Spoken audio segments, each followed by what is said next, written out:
I used to think silence was the cure for everything.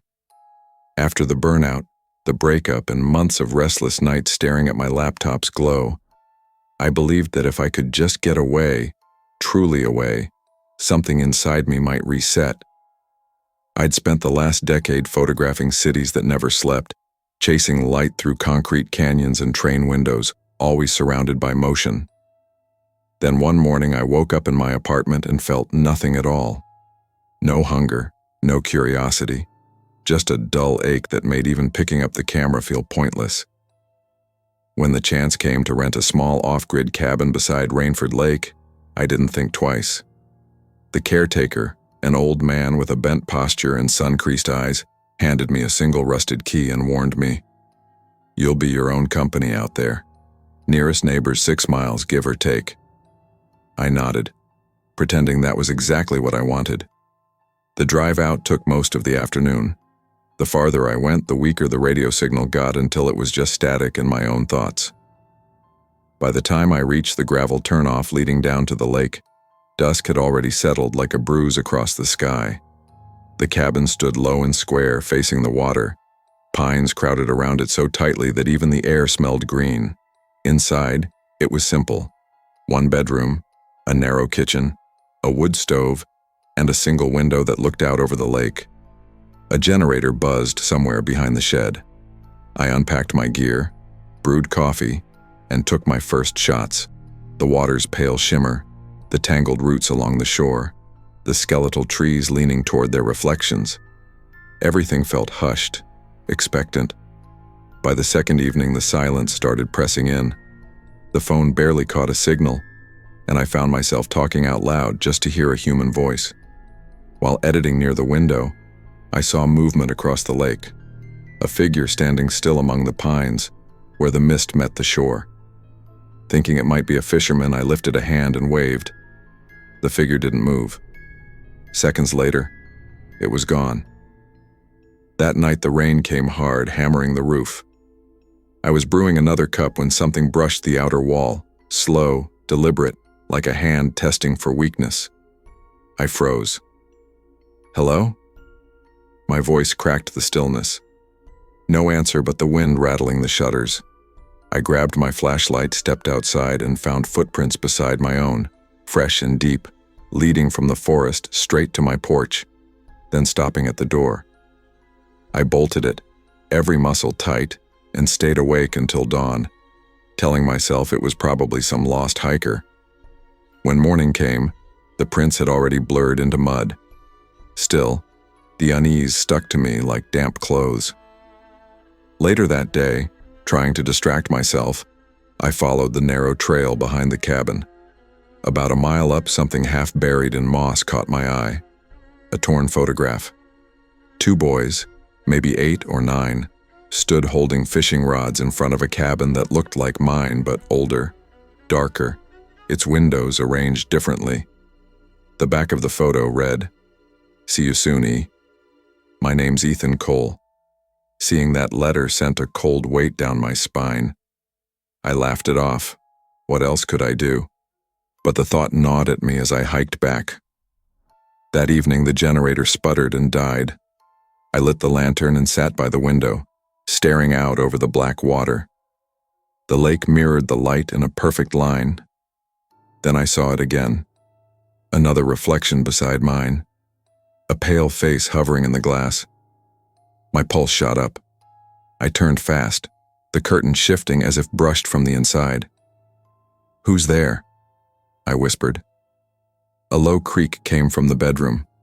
My hand closed around the fireplace poker. I edged toward the sound, each breath shaking loose in my throat. Muddy boot prints marked the floor, from the window to my bed. The closet door moved slightly, and I heard a slow breath behind it. Adrenaline drowned out every other thought. I yanked the door open. An emaciated man lunged out, eyes wide and wild, clutching a rusted fishing knife. He reeked of lake water and rot. Instinct took over. I swung the poker, felt it connect, heard the knife clatter to the floor. The man screamed, scrambling toward the back door, crashing into the night. I slammed myself into the bathroom and locked it, shaking so hard my teeth clicked. 911, I rasped into the phone. The call barely went through. Every other word dropped out until the signal died completely. I sat on the floor clutching the poker, waiting for dawn. When the authorities finally came, the cabin door was open and streaked with mud. The officer's flashlight swept over the floor, the prints, the knife, the scattered photos. The trail led down to the lake and stopped at the water's edge. They searched the woods and dragged the shallows, but nothing turned up. Before they left, one deputy picked up the photograph I'd found earlier. It was clean now, the edges smooth, the ink still fresh. He frowned and handed it back. I left Rainford Lake the next morning without looking back. I told myself it was over, just some drifter or addict hiding out in the woods. Still, every time I closed my eyes, I saw that pale face framed in the window's reflection. Months passed. I moved to a small apartment in Portland, took wedding gigs and magazine shoots, tried to pretend I was fine. Then one October evening, an email came through my photography site. The sender name read, E. Cole, Rainford Lake Series. The message had no text, just attachments. My chest went hollow. I didn't open them. The next day, another arrived. And another, always on October 1st. I stopped checking the inbox altogether, but sometimes I'll catch the preview line, coordinates, timestamps, or just the words, still watching. I told a friend once, hoping for logic, for reassurance. He said maybe someone hacked my old drive. Maybe the caretaker played some sick joke. But when I tried calling that caretaker's number, it was disconnected. The real estate listing for the cabin vanished. It's as if the place never existed at all. Last fall, I got desperate enough to drive back out there. I told myself I'd just see it once more, confirm it was still standing, erase the last of the fear. The road was worse than I remembered, choked with brush and fallen branches. When I reached the turnoff, the path ended in a tangle of vines. The cabin was gone. No foundation, no boards, not even the concrete pad where the generator had stood. Only the lake remained, calm and colorless, swallowing the light. I took one photograph, out of habit more than courage. Later that night, scrolling through my camera, I noticed a reflection in the frame, a faint shape standing among the trees, too pale to be bark, too solid to be mist. I deleted it without thinking, but I can still picture it clearly. Now, whenever autumn drifts in and the nights grow long, I catch myself glancing at windows, half expecting a face in the glass. I don't talk about Rainford Lake anymore, not to friends, not in interviews. The photos from that trip are locked in a drive I haven't opened since. Some nights I dream about that moment in the cabin, the rain, the creek, the breath behind the door. And in the dream, I never swing the poker. I just stand there, frozen, while the man steps closer, whispering something I can't quite hear. When I wake, I'm always holding my breath. I used to think solitude would heal me. What I learned instead is that isolation doesn't cleanse what's broken inside. It amplifies it. Out there by that lake, every regret, every fear, every face I'd ever tried to forget found a way back into focus. Maybe that's what the man was, a mirror of everything I'd been running from, wearing flesh and mud. This morning I got another email. No subject, no text, just one attachment titled, Rainford Lake Final JPG. I haven't opened it. Maybe I never will. Maybe that's the point. Some things aren't meant to be looked at again. All I know is this. When you go searching for silence, be sure you're ready to hear what lives inside it. True peace doesn't come from escaping the world. It comes from facing the noise within yourself. Isolation might quiet the surroundings, but it can never silence the things you refuse to confront. I never believed in haunted schools or cursed dorms. I was a scholarship kid, logical, grounded, and just trying to make it through without standing out too much. But sometimes what people call superstition is just the language of things we haven't learned to explain yet. When I first arrived at Halcroft Hall, I thought it was just another fancy boarding school for rich kids who didn't want to deal with real life. The place sat on the edge of a misty moor somewhere in northern England, all gray stone and ivy-covered walls that looked like they'd been standing there since time forgot. The headmaster called it a haven for the gifted. I called it a maze that smelled like polish and rain. It was 2014, the fall term. I was 14, homesick, and pretending not to be. My dorm assignment was room 317, East Wing. I remember dragging my duffel bag down that long corridor lined with portraits, faces painted so realistically their eyes seemed to follow you. The walls hummed faintly in that old building way like they were breathing. When I opened the door to 317, my roommate was already there. Julian Firth. He was sitting at his desk, back perfectly straight, labeling the edges of his notebooks with neat block letters. His side of the room looked like a catalog photo. Everything folded, aligned, untouched. Mine looked like a yard sale within an hour of moving in. He looked up when I entered. "You must be Liam Harrow," he said in a voice that was soft but clipped. "I've labeled your drawers." "You labeled them?" "It helps keep order," he said simply, handing me a small handwritten list. It read, "Things that must not enter room 317. The list had 8 items.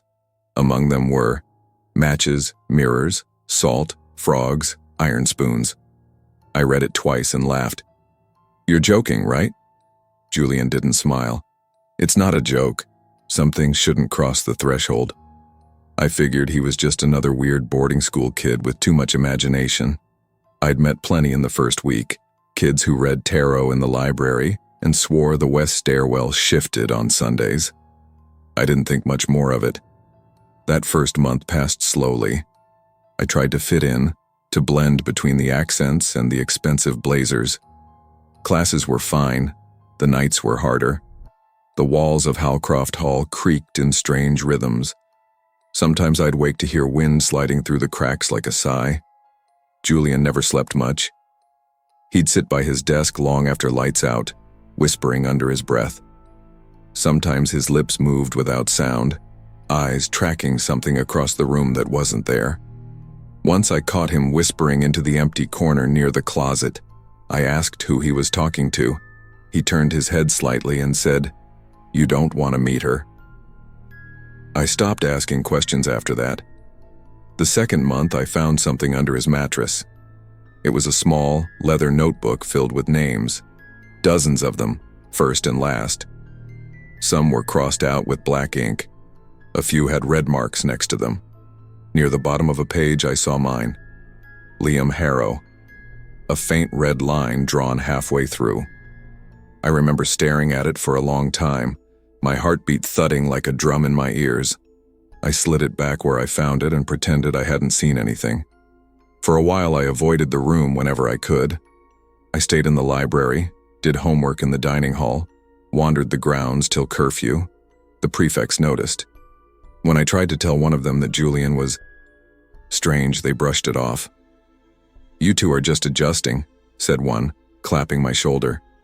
"The place gets under everyone's skin the first term." Under your skin. That's exactly what it felt like. The night everything began unraveling, a storm rolled across the moors. Rain lashed the windows, and thunder shook the building like a heartbeat. Julian was quiet, sitting at his desk, watching the lightning flare behind the curtains. I was reading, pretending not to notice how still he'd been for the last hour. Then suddenly he spoke. "You shouldn't talk to her when I'm here." I looked up. "What?" He turned his head slowly, face unreadable. "You were talking to her last night." "I don't know what you're talking about." "She doesn't like that," he murmured, and smiled faintly, eyes unfocused like he was seeing something far beyond me. That night, I couldn't sleep. I lay awake, staring at the ceiling, listening to the rain. Somewhere in the dark, Julian whispered again, so softly I couldn't tell if it was words or just breath. The next morning, I found a frog sitting perfectly still on my pillow. Julian looked at it like it was a message. "It came for you," he said. "From where?" He didn't answer. When I tried to pick it up, it leapt straight into Julian's open hand and stayed there, frozen. He carried it to the window, murmured something, and let it go. It hopped once and vanished into the rain. I didn't ask questions anymore. 3 nights later, Julian fainted during morning assembly. They said it was exhaustion. The nurse kept him in the infirmary for observation. I should have been relieved, and in a way I was. That night, for the first time in weeks, I had room 317 to myself. I locked the door, just in case. The building was quiet except for the wind dragging against the windows. I left the lamp on, tried to do some homework, then gave up and lay in bed. At around 3 in the morning, I woke to a sound like someone whispering through the floorboards. Faint, rhythmic, like voices far below the room. Then the doorknob rattled, once, twice. I sat up, pulse hammering. "Julian?" I called. Silence. The whispering stopped. The air felt thick, charged. I looked toward the desk, at the small mirror sitting there, and that's when I saw it. In the mirror's reflection, someone was standing by the door. It looked like Julian, but wrong. His body was hunched, his neck bent too far, his grin stretched wider than any human mouth could. I turned instantly, but the doorway was empty. When I looked back, the reflection was still there. Then the lamp exploded. Glass burst across the room, plunging everything into darkness. I ran for the door, fumbling with the lock, yelling until the teachers came running. They found me shaking beside the window, barefoot, cut from the glass. I kept saying, "Julian was here. He was here." But Julian wasn't in the infirmary anymore. The nurse said he'd been missing since midnight, his bed untouched, his things gone. The only thing left in our room was a thin trail of muddy footprints leading from his desk to my bed and stopping there. I didn't last another week at Halcroft Hall. My parents came, packed my things, and took me home. I finished the school year online. I tried to forget. But forgetting doesn't work the way you want it to. Sometimes I'd wake up at night convinced someone was standing in the corner of my room. Sometimes I'd see my reflection smile a fraction too late. I told myself it was trauma, a trick of the brain. That's what the doctors said too. Years went by. I finished school, moved cities, started college. Halcroft Hall eventually closed down after a fire in one of the old wings. I read about it in the paper. They said no one was hurt. The building would be condemned. That should have been the end of it. 2 years later, a parcel arrived at my apartment. No return address. Inside was a small leather notebook, Julian's. The first page had been rewritten in new ink, neat handwriting that wasn't mine but looked achingly familiar. It said, "Welcome back to room 317. Bring no mirrors." That night I placed every mirror in my apartment face down. I didn't sleep, and sometime near dawn, when the wind shifted, I swore I heard whispering through the floorboards. Some truths are buried not because they're lies, but because the human mind needs its illusions to stay sane. There are things we're not meant to understand, moments when logic cracks just enough to let something older, stranger, slip through. When that happens, it's not courage that saves you. It's knowing when to stop asking questions. I never thought I'd be the kind of person who ran away from success, but that's what it felt like leaving Chicago. At 29, I'd climbed the finance ladder high enough to afford good shoes and bad sleep. My life was spreadsheets, fluorescent lights, and weekend anxiety disguised as brunch. When I finally quit, my manager smiled like she'd been waiting for it. "You're not built for this," she said. She was right. Portland seemed softer somehow. Smaller buildings, slower conversations, the smell of rain instead of exhaust. I landed a design coordinator job at a new startup that paid just enough to get by. The idea of beginning again alone thrilled me. For the first time in years, I could breathe without calculating. Finding an apartment was the next step. Most were overpriced, sterile, or miles from anything livable, until I stumbled across a listing for Greystone Apartments. Ivy-covered brick, faded charm, laundry on site, and more importantly, affordable rent. The photos showed sunlight through old glass and a courtyard with a stone bench. It felt cinematic, the kind of place where things might finally slow down. When I arrived with my suitcases, it was drizzling and the ivy glistened like dark veins. The manager was nowhere in sight, but the key was taped to the door of Unit 2B with a note. "Welcome, Nora." The hallway smelled faintly of lemon detergent and bread. My only neighbor on that floor was Mrs. Adler, according to the mailboxes at least. The name was written in neat, looping cursive that looked decades old. As I dragged my boxes inside, the door beside mine opened. A pale woman in her 50s stood there, apron dusted with flour, eyes too alert for her stillness. "You must be the new tenant," she said, voice almost kind. Before I could respond, she added quietly, "You keep your lights on after midnight, yes?" Then, without waiting for an answer, she closed her door. At first, everything about Greystone felt perfectly ordinary. My days filled with work and walks through the drizzle, nights with microwave dinners and reruns on the laptop. The building's walls were thick, muffling the sounds of other lives. Mrs. Adler baked often. The scent of yeast and cinnamon drifted through the vents like a memory. I told myself she was harmless, just lonely. After a week, though, small things began to nag at me. My front door would be unlocked when I returned, even though I always double-checked it before leaving.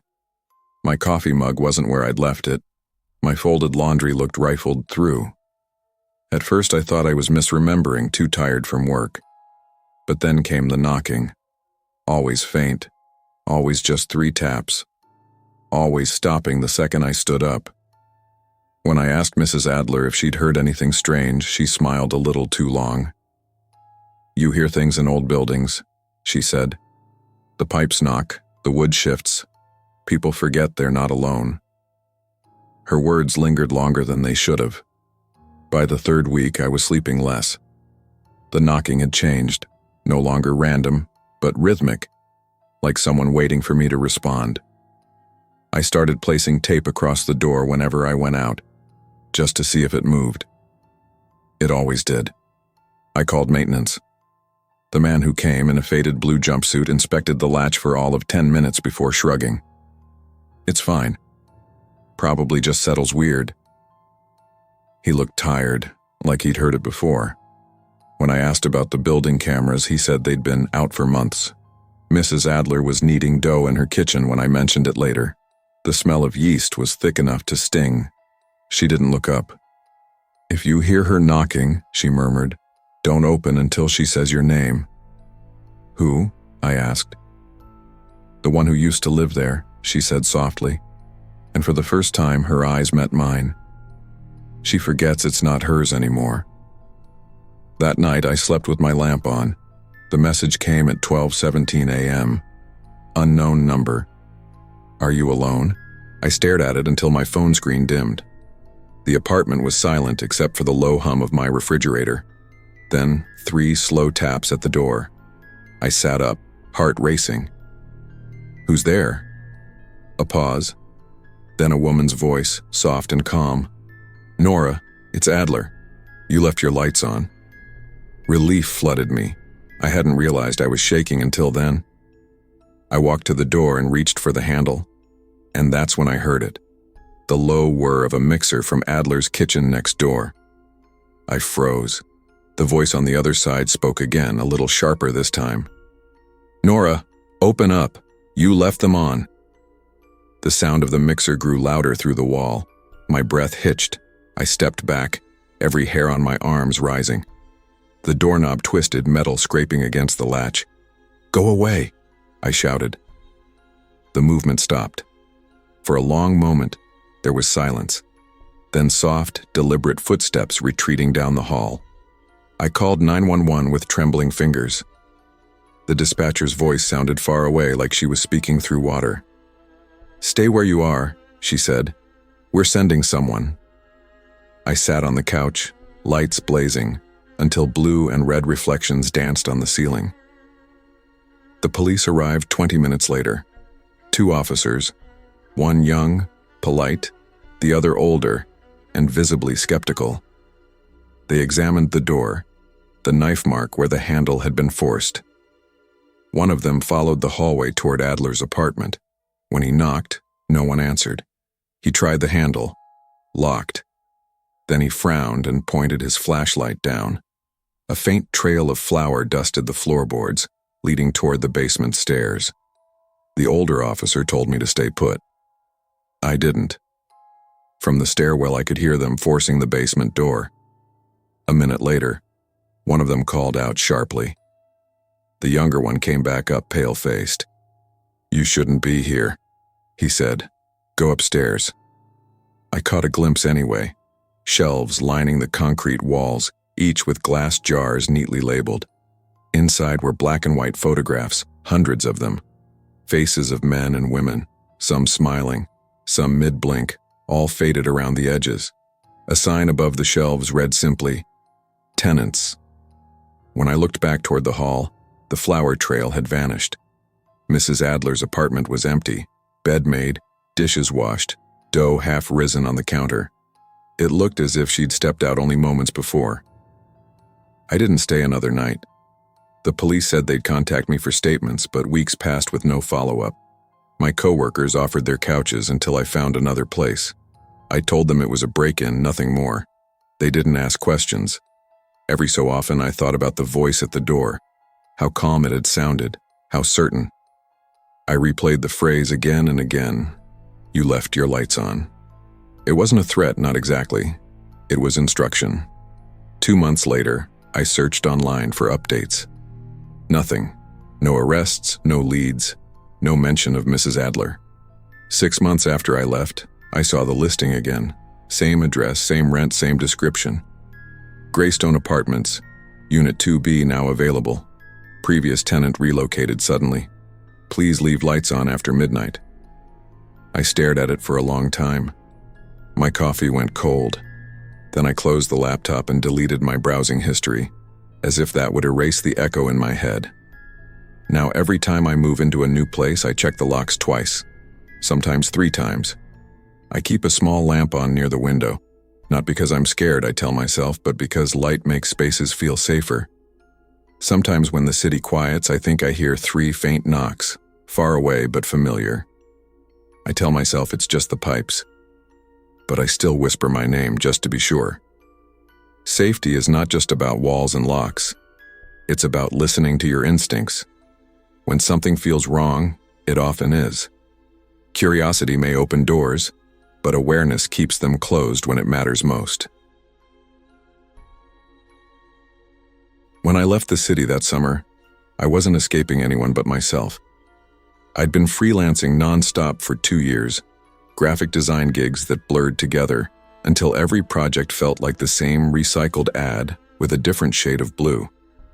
The walls of my apartment were thin enough that I could hear my upstairs neighbor's dog scratching in its sleep.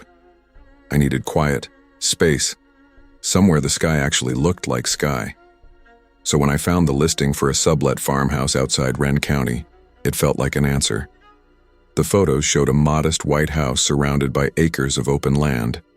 The rent was cheap, the internet reliable enough, and the real estate agent assured me it was perfect for artists seeking solitude. I signed the lease before even visiting in person. When I finally arrived, I realized solitude wasn't just a feature, it was absolute. The nearest town was 20 minutes away, the road a cracked ribbon of dirt and dust. The fields stretched endlessly, black and bare, the earth still scarred from last year's wildfire. Even now, months later, the air held the faint scent of smoke. The farmhouse itself leaned a little, its porch creaking with every step. Inside, the rooms were simple. Wood floors, tall windows, a small kitchen with mismatched cupboards. It had character, I told myself. That's what people say when they're trying to convince themselves not to leave. The agent, a polite man named Harris, had mentioned the fire had burned through the Marsh family's old farmland. This house was spared by luck, he said, or maybe because it remembered how to breathe smoke. He'd laughed after saying that, but it didn't sound like a joke.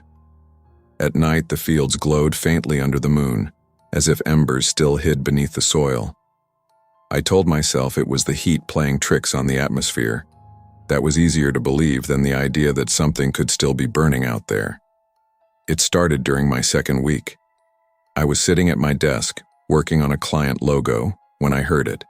3 soft knocks from under the floorboards. Pause. Then 2. I froze. Waiting. It came again. 3 knocks. Pause. 2 knocks, measured like a rhythm. I walked around the house, tapping pipes, checking vents, but the sound seemed to move with me, always just below wherever I stood. That night I called Harris. "It's probably the pipes," he said, "or the old wood settling. These houses remember their pasts, you know? Don't listen too close." "Don't listen too close?" I repeated. "Yeah," he said, like that explained everything. "You'll just end up hearing more than you should." The next day, I tried to ignore it. I put on music, kept my mind busy, but when the sun went down and the fields outside turned silver, the knocking started again. Same rhythm, same spot. 3. Pause. 2. Pause. By the third night, I moved my bed into the living room just to get away from the sound. It followed. A few afternoons later, I was sketching near the kitchen window when I saw movement in the field. At first, it looked like 2 shadows shifting against the burnt ground. Then I realized they were people, a man and a small boy. They were about 50 yards from the old stone well near the fence line, digging into the black soil. The man lifted something that looked like a pail. The boy reached toward it, and then, without hesitation, the man lifted the child by the arms and dropped him into the well. I gasped so hard the chair tipped backward. My sketch pad hit the floor. By the time I ran outside yelling, the field was empty. No man, no child, no movement at all, only wind sweeping the black stalks. I drove straight into town, hands shaking, and told the sheriff what I'd seen. 2 deputies came out that evening. They searched for an hour, found the well, said it had been sealed years ago. No footprints, no tools, no signs anyone had been there. "Probably heat shimmer or smoke haze," one deputy said. "This land plays tricks on people." At the diner later that night, a waitress overheard me describing what I'd seen. She set down my plate, leaned in, and said quietly, "You saw the marsh ghosts? Fire took 'em all. House you're in used to be theirs." I wanted to laugh, but her face was serious. She patted my shoulder like she pitied me. Best not to stay out there alone too long. That night, I heard the knocking again. Only this time, it came from directly under my bed. I told myself it was nothing. But when I leaned down with a flashlight, I saw the floorboards bulge, just slightly, like something was pressing up from below. I stumbled back, heart hammering. I grabbed my laptop and blanket and stayed on the couch, every creak of the old wood sounding like footsteps. Sometime before dawn, I finally drifted off. When I woke, there were soot-black fingerprints on the hallway walls, leading straight to the cellar door. My hands shook as I pulled the chain for the light. The bulb flickered once, twice, then glowed weakly over the cellar steps. The air smelled like wet ash. The floor below was scattered with black dust. In the center of the room sat a single child's shoe, small, scuffed, perfectly upright. And then I heard it. A whisper rising from the dark. A child's voice, faint but clear. "He's still down there." I ran. I don't even remember locking the door, just the sound of my own breathing as I sped down the road toward town. The sheriff came back with 2 officers. They checked the cellar, the hall, everything. The prints were gone. The ash was gone. The shoe, gone. They looked at me like I was fragile glass. "You should rest, Miss Weaver," one said. "Sometimes isolation does things to the mind." Maybe he was right. Maybe that was what I wanted to believe. As they were leaving, the sheriff lingered by the window. He frowned, then asked, "Did you leave your lights on last night?" I shook my head. "Well," he said slowly, "someone was standing out in your field again. Looked like they were watching the house." I didn't go back to sleep that night. By morning, I'd packed what I could fit in the trunk and left. My computer, some clothes, my sketchbook. Everything else stayed behind. A week later, I got an email from Harris, the landlord. He sounded annoyed. Said the power bill showed electricity being used every night at exactly 6:12 p.m., lights turning on throughout the house. "I know you left," he wrote. "If you gave anyone else access, I need to know." I never replied. Back in Denver, I tried to bury myself in work again. New clients, new projects, new city noise. But the farmhouse still lingered at the edge of every dream. Sometimes I wake in the middle of the night and hear it faintly. 3 knocks, pause, 2 knocks, pause, like the sound is traveling from beneath the floorboards of some distant memory. And sometimes, when I glance out my apartment window, I could swear the fields beyond the city shimmer faintly under the moon, glowing the color of old fire. Isolation doesn't always bring peace. Sometimes it amplifies what we're trying to escape. The mind fills silence with echoes of the past, and the places that seem most empty may only be waiting for someone to listen. Some memories and some fields remember more than they should. I wasn't always the kind of man who ran from dinner tabs. A few years ago, I built classic cars for collectors, machines that gleamed like they'd never aged a day. I had a steady business, a woman I loved, and weekends that smelled like motor oil and red wine. Then came the breakup. Emma left after 6 years, and she didn't do it quietly. She told anyone who'd listen that I was generous only when people were watching. That stung worse than losing her. In the weeks that followed, my friends disappeared one by one, siding with whoever posted the louder story. The first time I ghosted a date was almost an accident. She bragged about her followers, asked what brand of watch I wore, and called the waiter by snapping her fingers. When I stepped outside to take a call, I realized how easy it was to just keep walking. The thrill numbed something inside me, like scratching an itch I didn't know I had. After that, it became a pattern. Expensive restaurants, charming introductions, then the quiet escape. I told myself they deserved it. They were shallow.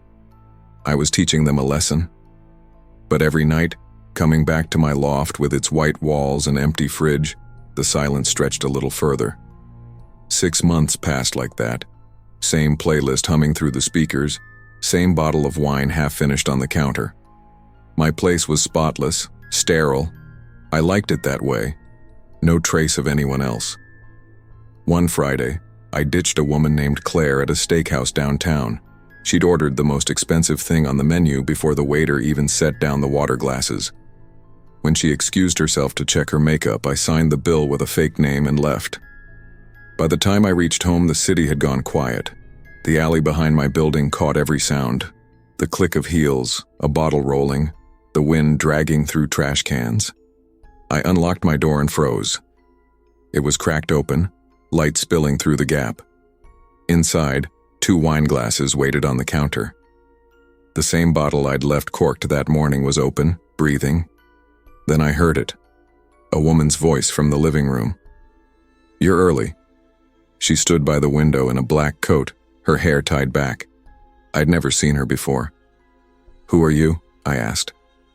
"You invited me." She smiled thinly. "We were supposed to eat here tonight." My laugh came out nervous. "You've got the wrong apartment." "No," she said softly, tilting her head. "You keep receipts." I followed her eyes to the coffee table. Every bill I'd ever saved, neatly stacked, was laid out like evidence. She stepped closer, her tone calm, but charged. "You left me waiting, Adrian. You ordered the sea bass and a Pinot, then you vanished." I felt my stomach drop. That was the exact meal from 3 nights earlier. "I don't know you," I said. "Yes, you do." She reached into her pocket and pulled out my keychain, vintage Mustang logo, brass edges worn smooth. "You left this behind tonight." My pulse spiked. I grabbed for my phone, but she was faster. The crash of it hitting the tile echoed through the loft. "Stop," I shouted. "What do you want?" "To understand," she said, voice trembling now, "why you ruin people for fun." "I don't ruin anyone," she laughed bitterly. You make them believe you care, then you humiliate them. I took a step forward. You're not making sense. Give me my keys and leave. When I reached for her arm, she twisted away, knocking over the open wine. The red spread like blood across the floor. Her hand found a broken glass stem and she slashed out instinctively. The edge grazed my forearm before she stumbled back into the tall mirror by the door. It shattered. When I looked up again, she was gone. The window was open, curtain fluttering. The cops came, took photos, asked questions I couldn't answer. The only fingerprints they found on the window belonged to no one in the system. "Girlfriend dispute?" one officer asked. "No," I said. I didn't even know her name. They didn't believe me, not entirely, but they filed the report and left. I spent that night sitting on the couch, bleeding into a dish towel, staring at the broken glass glittering on the floor.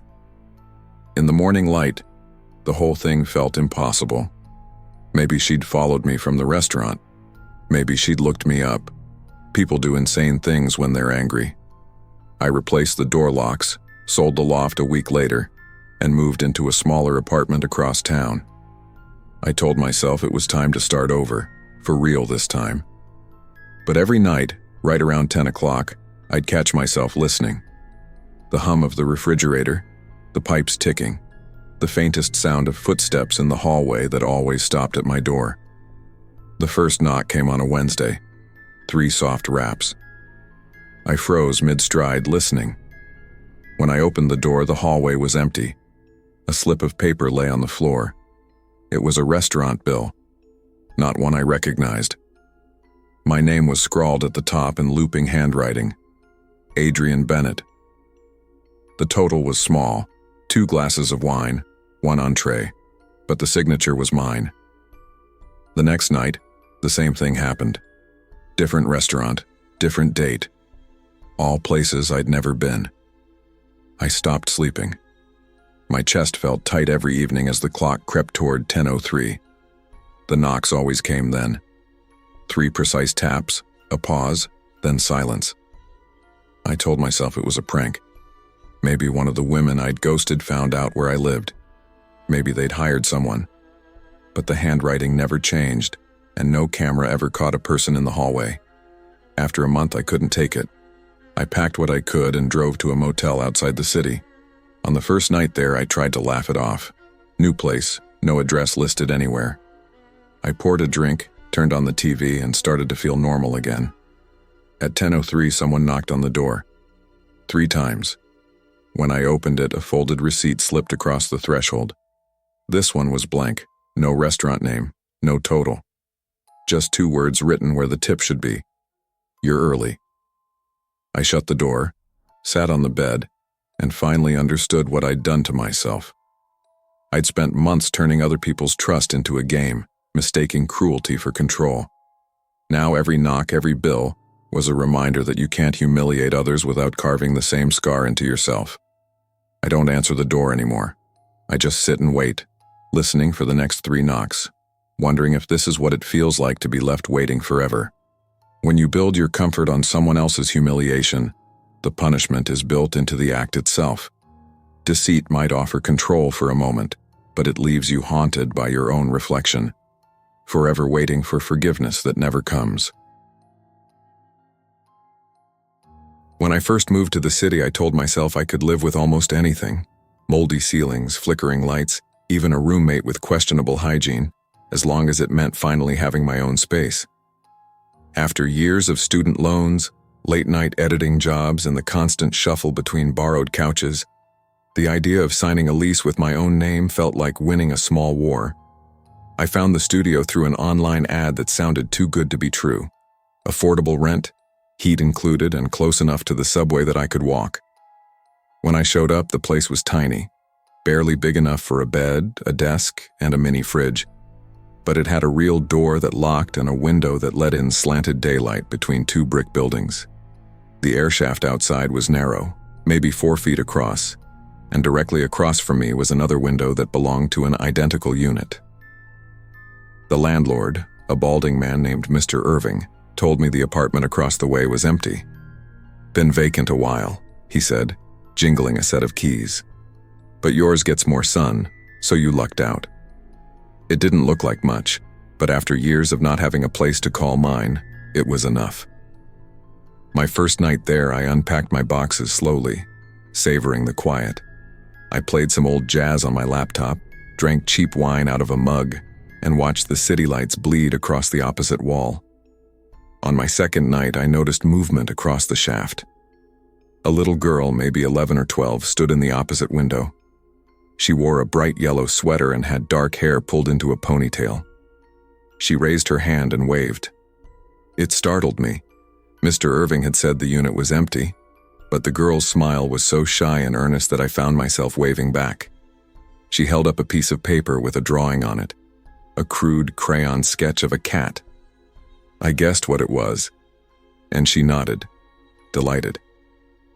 That small moment filled the loneliness in a way I hadn't expected. Every night after that, around the same time, she'd appear again. Sometimes she'd draw stars, houses, stick figures.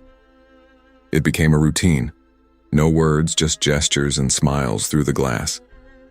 It was oddly comforting, knowing someone was there. One evening, I mentioned the girl to Mr. Irving while paying rent. He looked at me like I'd said something strange. "You sure?" he asked. "That unit's been sealed since the fire 2 winters back. Whole family moved out after. Nobody's lived there since." I laughed awkwardly, certain he was mistaken. "Well, maybe someone's subletting it without telling you." He frowned. "Nah, I've got the keys, no one's in there." I didn't argue. It was easier to assume he was just forgetful. That night, the girl showed up again. I waved, and she waved back. She held up a new drawing, 2 stick figures standing under a building labeled Home. My throat tightened. I lifted my phone and mouthed, "What's your name?" She didn't answer, just smiled, then pointed toward my side of the glass, as if to say, "You." Weeks passed. I started timing my evenings around her appearances. Work was stressful, tight deadlines, endless revisions, but when I came home, I'd drop my bag, turn on the lamp by the window, and wait. One warm night, I decided to open my window to speak to her. As I slid the pane up, she shook her head frantically. Her lips moved soundlessly, forming the words, "Don't open it." I froze. The air was mild, but when she exhaled, fog bloomed across her side of the glass, as if the air inside her room were freezing cold. Then I saw it, a dark smear spreading slowly across her yellow sweater, near her chest. She looked down, eyes wide with confusion, then fear. The lights flickered behind her, and the next moment she was gone. I stared into the empty room, my heart pounding. No lamp, no movement, just darkness. The next morning, the opposite window was boarded up from the inside.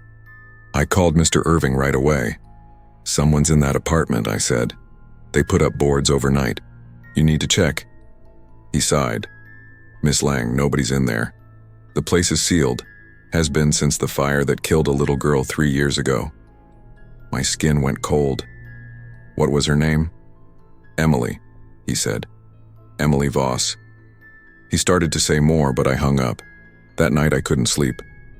Around 2 a.m., faint knocking echoed from across the shaft. 3 slow taps, then a pause, then 3 more. It was the same rhythm Emily used to get my attention when she wanted me to look at her drawings. I sat frozen in bed, the sound repeating like a heartbeat through the walls. I told myself it was pipes or wind, but deep down I didn't believe it. By morning, silence. Still, I needed to know. I searched the name online. It didn't take long. A local news article from 3 years ago. Tragic apartment fire claims life of 11-year-old Emily Voss. The photo showed a girl with dark hair and a yellow sweater. She'd been trapped by smoke, they said. Her parents had survived but moved away after reporting strange noises and drawings that reappeared on the windows of the rebuilt unit. I slammed my laptop shut. For a week, I avoided the window. I worked late, slept on the couch, kept the blinds drawn. Then one night during a thunderstorm, the power flickered out. I lit a candle and sat at my desk pretending to read. When lightning split the sky, it lit up the opposite wall, and she was there. Emily. Her face was pale, her eyes wide and desperate. She pressed her palm to the fogged glass, mouthing my name. And behind her, for just a second, I saw a darker shape, tall, human, but indistinct, standing over her shoulder. The candle sputtered. The room across the way went black. I stumbled back, heart racing.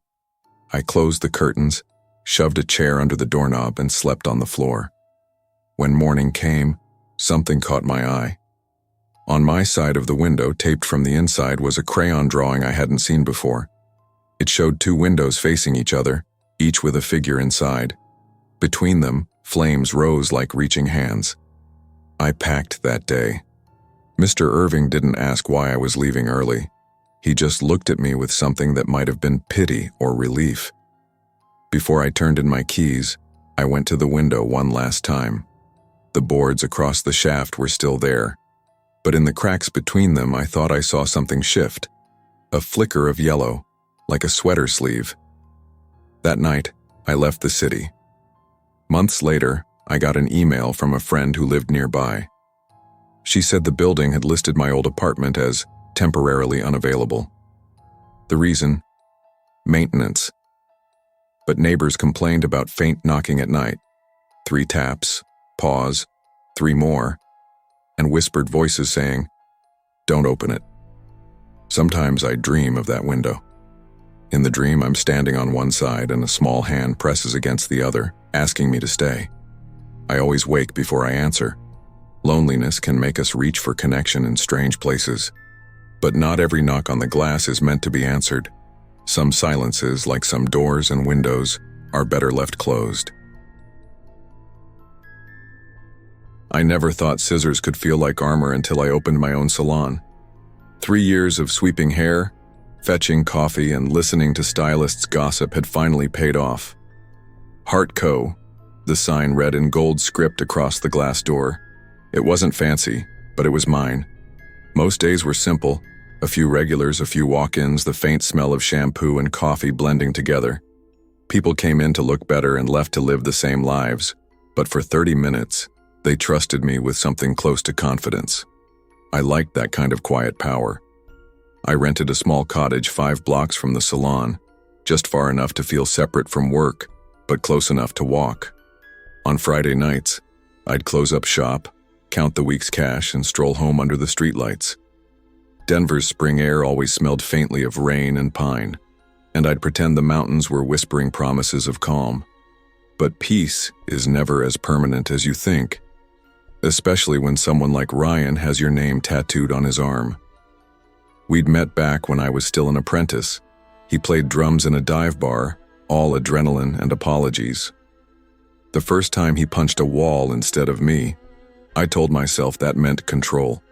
The second time, when he smashed my phone and begged forgiveness, I said yes because crying felt easier than arguing. When I finally left, he followed me for weeks, texting, waiting outside work, crying over voicemails. The restraining order held him back for a year. Then it expired, and I told myself it didn't matter. I told everyone I'd moved on. I almost believed it. That Friday started like any other. Appointments ran late, a wedding party filled the shop with nervous laughter, and I stayed open an extra hour just to clean up. The rain started as I flipped the closed sign. Thunder rolled across the city like someone dragging furniture upstairs. By the time I got home, the street was quiet. Maple Court had only 6 houses, and half of them were empty that spring. 1 for sale, 1 under renovation, 1 dark with drawn curtains. My cottage glowed soft yellow against the gray sky. Inside, I lit a few candles, poured myself a glass of wine, and put on an old jazz record that had belonged to my grandmother. The rhythm always reminded me of the slow patience it took to braid a child's hair. Steady, careful, no sudden moves. I was folding towels when I heard it, a faint metallic click from the back door, the sound of the deadbolt sliding. I froze. I hadn't touched it, "Hello?" I called, trying to sound casual. The rain answered, tapping against the windows. Scissors were still in my hand from trimming fabric. I held them out like that might matter. The kitchen light flickered once before steadying, and that's when I saw it. The back door stood slightly open. Wet footprints trailed across the floor, heavy, boot-shaped. My heart started to pound so hard I could hear it. "Ryan," I whispered, barely moving my lips. Saying his name made it real. I grabbed my phone and dialed 911, whispering my address. But before I could finish, the call cut out, static, then silence. The storm must have killed the line. From somewhere down the hallway, a man's voice answered the silence. "Leah, I just want to talk." Every part of me went cold. The voice wasn't shouting, just calm and coaxing, the same tone he used when he'd show up with flowers after screaming the night before. "Please," he said. "Don't make this hard, I just need to see you." I backed into the bathroom and locked the door, my breath shaking. Water dripped from the faucet, each drop too loud in the small room. "You blocked me, remember?" he called. "I had to see you just one more time." The doorknob rattled. Then metal scraped against metal, slow and deliberate. My eyes darted around for anything I could use. The tiny window above the shower was barely big enough for me to squeeze through, but I had no choice. I climbed onto the toilet and pushed it open. Cold rain slapped my face. When I tried to crawl through, my arm snagged on the frame. The pain was sharp enough to make me gasp. I ducked back inside, heart pounding. "Think, Leah. Think." I yanked the hairdryer cord from the outlet and looped it around the doorknob, tying it tight like a makeshift lock. My hand shook so hard the knot barely held. Then I turned off the light and waited. Everything went still. Then came the crash. Wood splintering. The front door this time. He was inside. The sound of his boots on the hardwood made my skin crawl. Each step was unhurried, confident. "Leah," he murmured, "you always lock me out." Lightning flashed through the window, illuminating his shadow under the bathroom door. He was closer than I'd thought. When the knob jerked again, I made my move. I grabbed the scissors, cut the hairdryer cord, and ran. The hallway smelled like rain and sweat. I turned the corner and saw him, drenched, eyes wild, a crowbar dangling from one hand. "Stop," I yelled, though my voice broke halfway. He froze, then smiled. "You still sound the same." I didn't wait. I lunged first, slashing upward with the scissors. I didn't think, I just reacted. The blade grazed his forearm. He shouted and stumbled back, knocking into a table. I bolted past him, barefoot, slipping on the wet floor but catching myself before I fell. The front door hung crooked on its hinges, barely attached. I pushed through it, glass crunching under my feet, and ran into the rain. "Leah!" he screamed behind me. "Come back." I didn't look back. The neighbor's porch lights flicked on one by one as I pounded on the nearest door. A man in a robe opened it, startled as I gasped, "Call the police, please." He pulled me inside just as another thunderclap shook the street. When the officers arrived, Ryan was gone. They found the crowbar in a puddle by my door and a stolen key under the mat, one he'd copied months earlier when we'd still been together. The weeks after felt like moving through fog. I stayed with a friend until I found another place. 2 cities away, under a different lease, under a different name for the salon. Heart Studio this time. Simple, quiet, anonymous. For the first time in years, I cut my hair short. Not for fashion, not to reinvent myself, but because I needed to look like someone else in the mirror. The police never caught Ryan. His band broke up, his apartment emptied, and no one knew where he'd gone. Sometimes I imagined him still out there, driving through the rain, convinced I owed him something. I still lock every window twice. I still keep my phone charged beside the bed. And on stormy nights, when thunder rolls in and the lights flicker, I still reach for the same pair of scissors. They make a clean, crisp sound when they close, like the final word in a conversation I refuse to have again. People tell me I'm brave for moving on, for building a new life. But the truth is, survival doesn't make you brave. It just makes you tired. You stop waiting for closure and start building walls instead. Sometimes, when I finish cutting a client's hair and brush away the last strands, I catch my reflection and hardly recognize myself. But maybe that's the point. Maybe the person I used to be, the one who forgave too easily, had to disappear for me to stay alive. And in that silence between the snip of the scissors and the hum of the blow dryer, I remind myself, control doesn't come from holding on. It comes from finally letting go. You can rebuild your life, your home, even your name. But true safety begins the moment you stop giving your past permission to walk through the door. Courage isn't about fighting the storm. It's learning to close it out and still find peace in the quiet that follows.